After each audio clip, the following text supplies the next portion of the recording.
Hello, my loves. I'm Ellie Frost, and we are talking about bringing more spiritual and multidimensional awareness to narcissistic abuse, right? So that we can heal and build our true, authentic lives. And Long John posted something on my last video, which I thought probably does need is a good thing to explain at this point. And he was asking about the soul detachment of the narcissist and is the soul still in the body and that kind of thing. So let me explain it, right? The soul isn't in the body, right? We are a soul, and we are a soul across, that's part of our energetic field, but our soul is timeless, ageless and infinite. And we come into this lifetime and we get a body. So the body is actually in the soul, right? Now, on a soul level, I believe we are all pure love, right? But in the lifetime that we're in, the soul has come in and incarnated with a particular body, a human avatar. Now, the narcissist has detached from the soul. The soul does exist, but it's detached.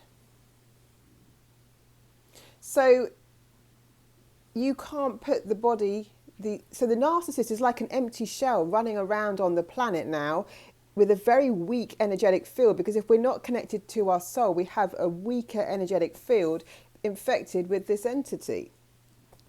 And like I was saying in the last video, there's no school they go to, so you can see that it is a consciousness running through them.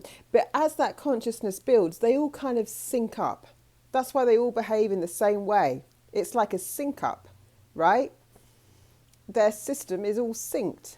Now, we, connected to ourselves, can't sync up to each other in the same way. We're all authentic. Someone else said, are we supposed to learn to be more like them? No, we're not.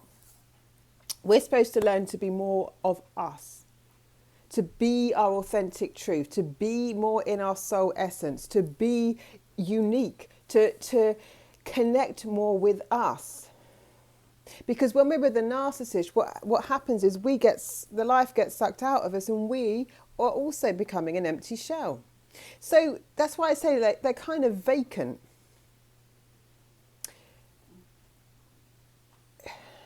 I don't want to get into too much in terms of like when and how it happens, because I don't, I think for the purposes of what we're doing here, what I was trying to explain really well is I realised I was being guided by God to understand that I was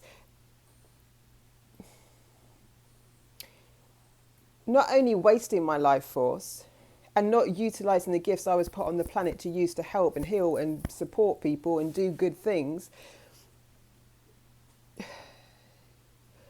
that I was also fueling something that had already gone, that wasn't, there was no point fueling it. So and keep feeling like I've got to save or rescue or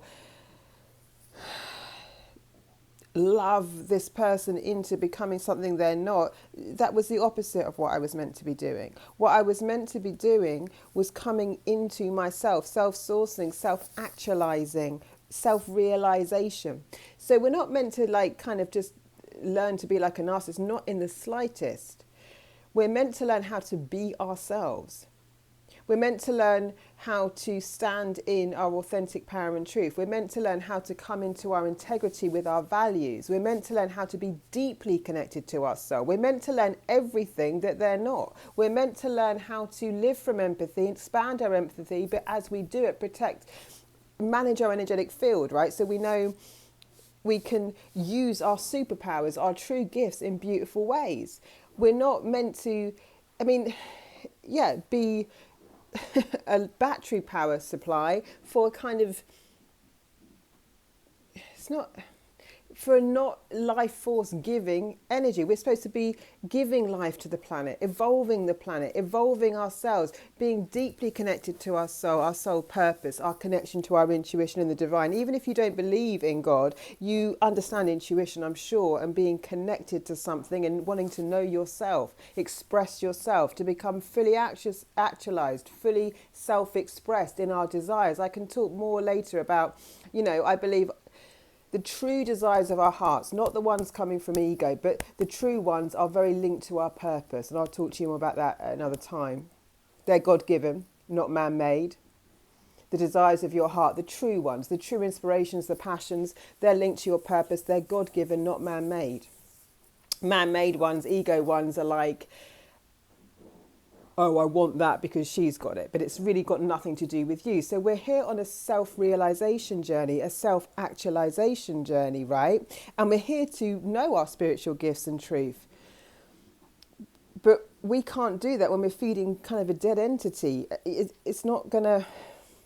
There's no life force in it. It just takes life force, right? So we've got to bring our life force back into us, connect deeply to our soul.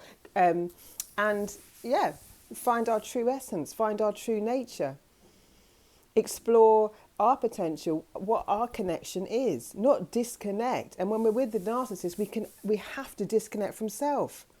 We have to disconnect from our true feelings, our true desires, our true needs, our true potential, our true values.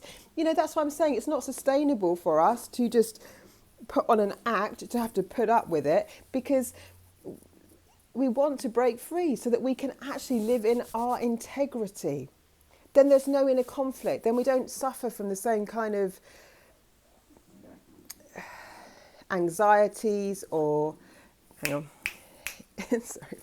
We don't suffer from the same kind of anxieties or mental conflicts, that kind of thing. We become healthier. We become more vibrant. We have more life force running through us. So it's life-giving to come into our fullness of self. It's life-giving to connect to our true essence and soul, right?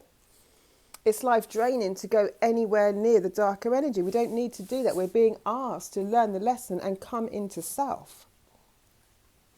Know self, self-actualize, self-realize, trust what's in our hearts. This requires a heart opening, but it requires us to do it in safe ways where we're not giving our life force energy, our hearts, to the things that we're not really supposed to, and that is actually blocking our true experience that we're here for on the planet. We're here to experience life our way. We came for good reasons, not just to suffer with narcissists, right? So there is a lesson to be learned, but you're meant to, it's like when you put the hand on the cooker and it's hot, you don't keep getting your hand burnt, right? But we are dealing on like I say, a multidimensional level. So we've got to understand our energetic field, our conscious mind and our subconscious mind and our bodies, because we're also in a world where when the entity causes an imbalance in those things, we get too attached to it and we're attaching to the wrong thing. We're meant to be self-attached. Not like a narcissist is, because they're not actually attached to their soul. They're not attached to self. They're an empty shell with an entity running through it.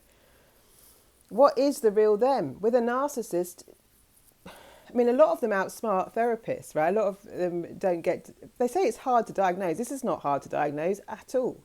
It's easy to see. It's strikingly obvious when you know what you're looking for and what it really is. But it's because they get off on their projections. They can project that they're fine. They'll look like the sane one because they're triggering someone, an actual healthier person, into being the crazy one, right? It's not hard to spot a narcissist. It's not hard to smell a rat. It's just that we've not been taught to trust our intuition. The more strong we are in our energetic field, the more connected to our intuition. That's our true guidance system. And see, until we're in our energy better, stronger, we don't have intuitions. When you're connected to your intuition, you know the right thing to do. You know what's right for you. You know what's wrong, and you trust yourself. All our issues about what can I trust go away. We don't live in fear anymore when we're connected. So it's connected to us. So we've got a guidance system built in. We have got a GPS. And that will tell you everything. That will give you the path to your most fulfilled life. It will teach you what ways to go. You won't even know why you're called to go somewhere or try something, and it will be the best thing ever, right? Because your soul knows what's going to fulfill you. But while we're still plugged into this side of it, we can't be connected to the light side of it, where life gets really good, and actually you've got everything you need inside of you to live a very fulfilling life. This is what we're meant to know. Not let me keep getting beaten down and play a game which I'm always going to lose, because I'm going to lose my true life in, and try and get more skilled or strategized at it. That's not what the point of it is. The point is that oven is hot. Your hand is burnt. Walk away. And here's some tools to help you do it. So I hope that helps. I'm sending you a ton of love. Thanks for your support. Keep posting your comments. I'm going to keep showing what I know, because it does help. It will change things, and it's our time to have. We came for a better purpose. And I love that comment when someone said, what I was saying in the last video, your purpose hasn't got to be this great big mystery. It's self-actualizing. It starts with coming into yourself, coming into your heart, getting an energy field that will let you feel your inspiration. Yeah? You are here on purpose. You incarnated as a soul. You are here on purpose. And there is a fulfilling life for you when you know how to use the wholeness of what we are. But when we're blocking off parts of it because we can't access our intuition, because we're plugged into the things that aren't good for us, we're missing out on the actual life we came for. Have you ever felt that with a narcissist? I'm trapped in a nightmare or in the wrong life? Because you are. All right, my darlings, lots of love. I'll speak to you soon.